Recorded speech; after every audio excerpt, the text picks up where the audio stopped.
Hello there, and welcome to another week of Language Bites. Today we are talking about phrasal verbs, particularly speaking those for meetings and negotiations. Let's say that you're at a meeting. Some common phrasal verbs that you may hear include carry out, go over, follow up, set up, put off, and call off. Let's see some examples. We need to go over the budget before we carry out the next phase of the project. Let's put off the discussion on marketing strategies until next week. Now, to go over means to review or examine details. To carry out means to execute or perform a task or plan. And to put off means to delay or postpone something. Now, why would we use phrasal verbs if we clearly have other verbs? We need to review before we can execute the next phase. Let's postpone the discussion. If we already have these, why do we need a phrasal verb? Well, phrasal verbs are part of informal, colloquial speech, and they make you sound more natural. So they're worth learning. Now, here are some others with some examples. We're going to go over them real quick. Follow up means to continue or check in or something, as you can see, after initial action. Follow up, like a follow up call.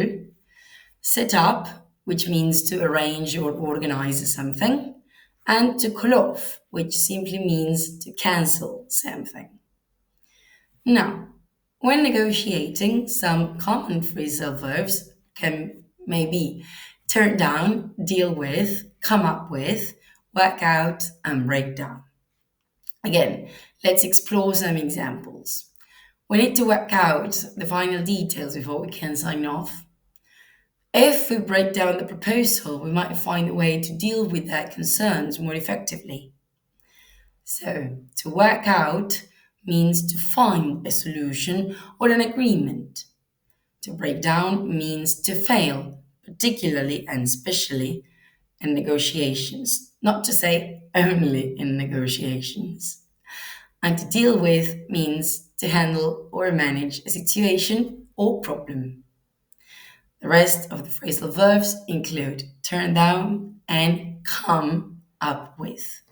The first one means to reject or refuse something, whereas the second one means to think or produce an idea or solution. So, as we said, the meaning, check the meaning. Sometimes the tricky thing about phrasal verbs is that the meaning altogether is not really that what we expect by taking a look just at the verb, right? Come up with. If I only take come, I would never get to the meaning of having an idea.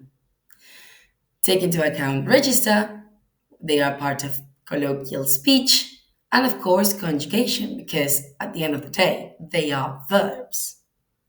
So, you know the drill. Practice makes perfect. And so by now, you know that in the description box, there are two activities on this topic for you to practice.